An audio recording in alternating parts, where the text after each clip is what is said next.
Hi everyone, um, Lina Archibald is here, and it's my Wednesday Facebook Live where I share my tips with you, felt making tips. I'm going to check who's joining us, and while people joining, uh, just to share what we're going to talk tonight about.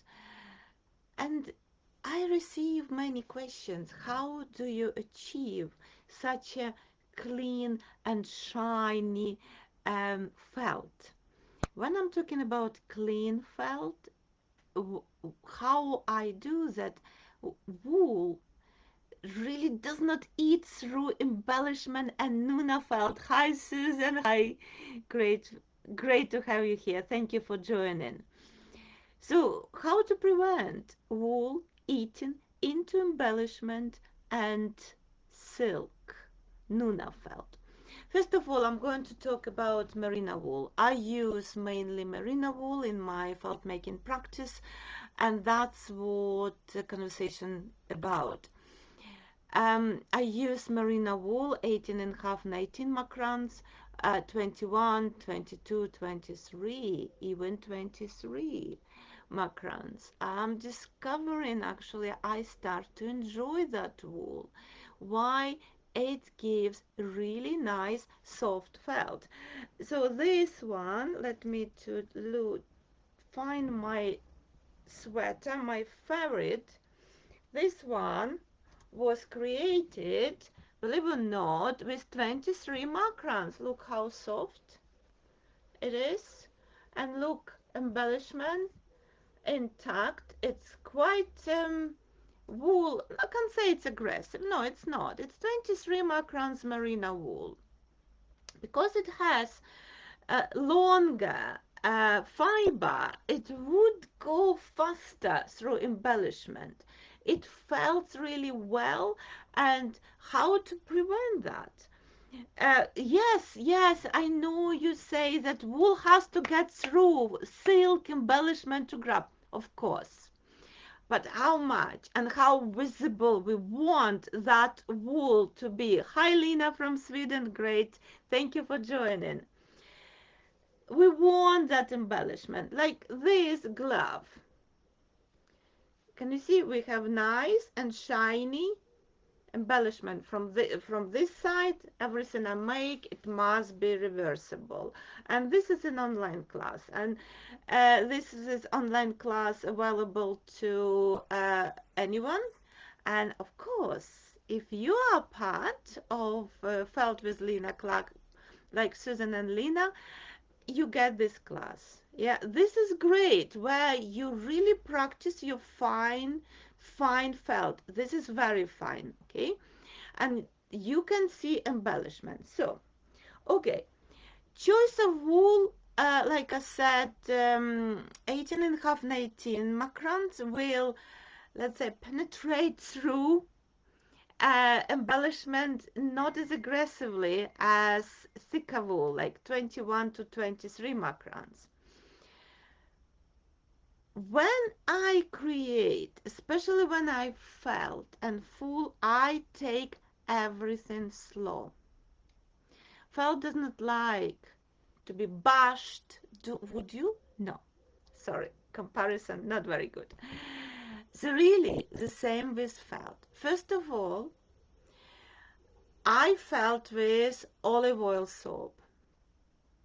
I use plastic gloves. I'm talking about, plastic gloves. You can use either latex gloves. I don't like latex gloves. I just love ordinary plastic gloves you can buy from any supermarket. Okay? Why? So, when I do rubbing, I use plastic gloves. When you slide your hand, when you rub, wearing plastic gloves, it slides easily. It, our hand drags wool through embellishment faster, but in plastic, it does not. Okay, first tip. Second, if you, like me, creating double-sided, I mean reversible items, choose one side which you really want, main side, let's say, looking perfect. And do not rub, do make any manipulations on that side. Walk on one side. I mean, in this jumper, this is, I prefer this is my good side, okay? However, on another side, we have silk. So really, I was rubbing on this side, okay? So you still have nice silk, nice, more colors. It is rarefied silk, okay? So can you see from the side, like purple and black. So it's like lining for this jumper. So really, I was rubbing on side of the silk because I really wanted this, my main side. It's more going on here, makes sense, okay? That's tip number two. Choose one side to rub. Hi, Mary. Welcome. Hi, Anne. Welcome. Tip number three. When you do felting and fooling, initial stages of fooling, make sure you have lots and it's lots of soap. And I prefer to use olive oil soap. Hi, Carol. Welcome. So when you have lots of soap and enough water, okay, felting happening easier, right? Remember, for felting we need soap, water, and friction. And when you're doing everything slow, it's slowly uh, felting without wool jumping out aggressively through your embellishment. Try different samples. Sample with lots of soap and lots of foam, lots of not lots of water, enough water. Just be careful here. We don't need any floodings and our felt drowning in water, okay? If you want sample, do lots of soap and another sample, not too much soap. You will see, you just forcing, you really do putting too much force to file that, and that's when fire wool dragging through your embellishment, okay? Hi, Agnieszka. Welcome. That's tip number three. How you do fooling is important. I don't know about you, but I learned, let's say, 13 years ago, uh, especially for Nuna felt for some reason, do really aggressive brushing. That's what I saw on YouTube, and that's how I learned. And I was going in literally in my garden and bashed. That's the word, not thrown, but bash, felt. Can you imagine that beautiful Nuna felt? I was bushing with, like, with so much effort. I mean, with full power. What happens? Of course, wool will go like this, crazily penetrating, going through silk uh, and other fiber. Don't do that. In terms of fooling, at initial stages, during fooling, you would need that soap from felting. So you just do very gently, you do kneading, wearing gloves, okay, kneading, some gentle rubbing, even rubbing, put your gloves, right? And rather than rub your felt over a bubble wrap, just gently go this way, okay? Circular. If you do circular rubbing, it's less chance your your embellishment be eaten, right? What else? What else important? I think that's what I wanted to share. These major tips. So number one, choose your wool wisely for suitable for the project. and I work between 18 and a half, 19 up to 23 macrons wool because I mainly create wearables. Tip number two, always have gloves, even if you're using some wooden like palm washers. I just, you know, I put inside of glove so that wood protected by plastic. I do that as well, not just my hands. If you don't have plastic gloves, just, bag, plastic bag, it will do the job. Okay. Then obviously when you felt, make sure you have enough soap. Um, you know that Sandra likes a lot of soap, the same. Felting, either rubbing or rolling, you still need soap. Okay, stop bashing felt. Really treat felt nicely, gently, everything slow, very slow. Okay, that really all. And let me to show you just like some of the felt. I did show you this glove, so you can see embellishment, yeah, and soft. It is very fine felt, and it's it's nicely fitted as well. Okay, and you see embellishment. This is a botanical printed top. Okay, and it's with merino wool, 18 and a half. You cannot on black. Can you see? You can't see any wool coming through. You see nicely. Okay, of course that wool would be dyed with silk, but still, it's nice. It's not contaminated. Let's say. Cobweb. So it's not hairy, it's nice. You can see embellishment, very bright embellishment. Again, the same. I use the same principles for any projects. Here, synthetic fabric, right? You can see nicely. So we don't have this hairy back. It is nice fabric, okay? You've seen I've just finished some tunic, and I actually stop on this, show you some. Can you, if you look, it's green, okay? It's green, it's shiny, and maybe if you look closer, wool, red and blue wool, just like given some little shades. Can you see that? So really, I actually did not have a clue how thick wool I used for this one. I had wool I bought 6 years ago, and I didn't know which one it is. I have to use what I have. It was multicolored blue, sorry, navy, white, and even, sorry, navy red and even white.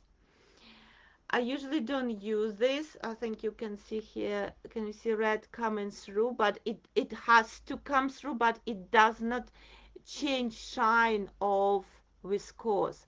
The same on another side. Another side, I was really lazy to dye silk. I had yellow silk, but I thought it's fine. It looks not bad.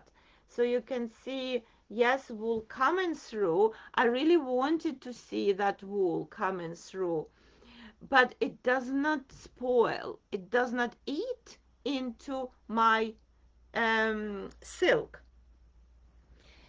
And trust me, I had garments, and I still have them, where I can see wool lying on top of silk, literally. And really annoyed me. I spent so much time, but because I was bashing, I was doing this, fooling 40 times, then rubbing 40 times, then rubbing. Hi, Monica, thank you. Is it familiar? and never bash your felt unless you making, I don't know, boots, slippers, hybrid high, then yes, you can do that. On fine felt, on wearable felt, on scarves, don't do that, okay? Wanted, did not bring box with me. I prepared box with flowers. I wanted to mention and I left in living room. Agnieszka coming to studio tomorrow because she's going to lead a workshop with Sangini on creating more flowers for our exhibition. Thank you very much. So I just want to mention I'm still collecting. You know that I'm doing exhibition, solo exhibition. It's been a little bit painful because for nearly 4 months, Builder's been working outside of studio, and I'm trying my best work. Agnieszka, you will see the mess tomorrow. Coming to my studio, and it's hard to create when loud music outside of studio, when they cutting stones, when it's just so much going on and dust. And I understand people need to work. I do, and I get that. But it really affects me. And I can record classes, I can create. However, I'm still creating. I'm still, you see, I finished this tunic weekend. I go there weekend. I don't remember when I had a weekend last time doing nothing. And I'm creating this exhibition because it is very important. It's felt in connections, and I'm telling my story.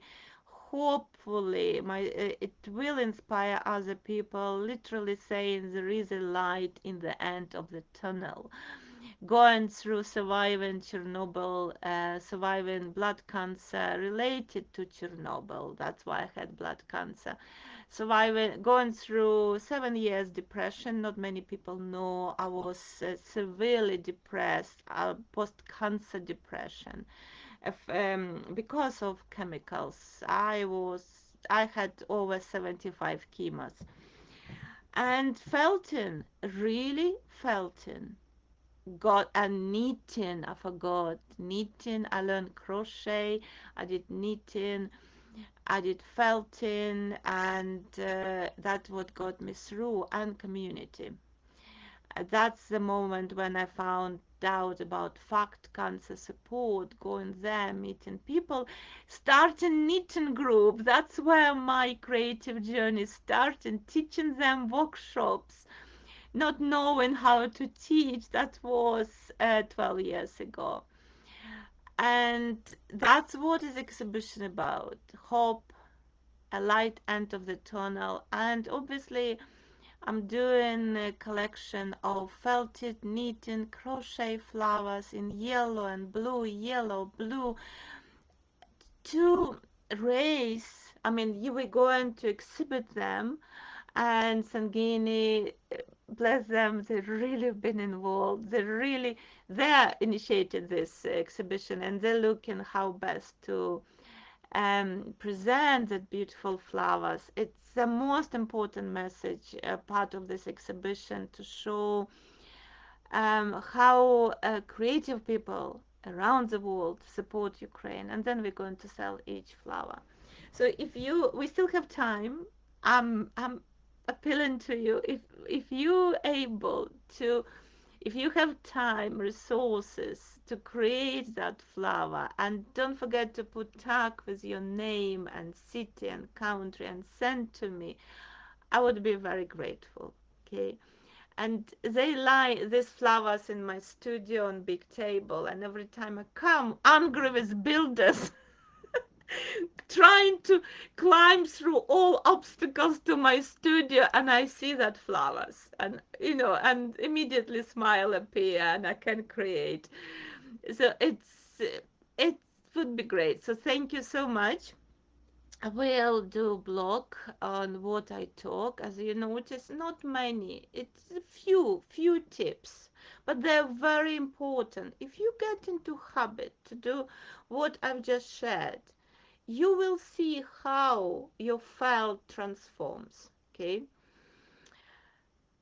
Blog will be written and sent in newsletter on Friday. Okay? Thank you so much for your attention, and I do my best to run these Facebook Lives every Wednesday at the same time, 7 p.m. And I hope you find them useful.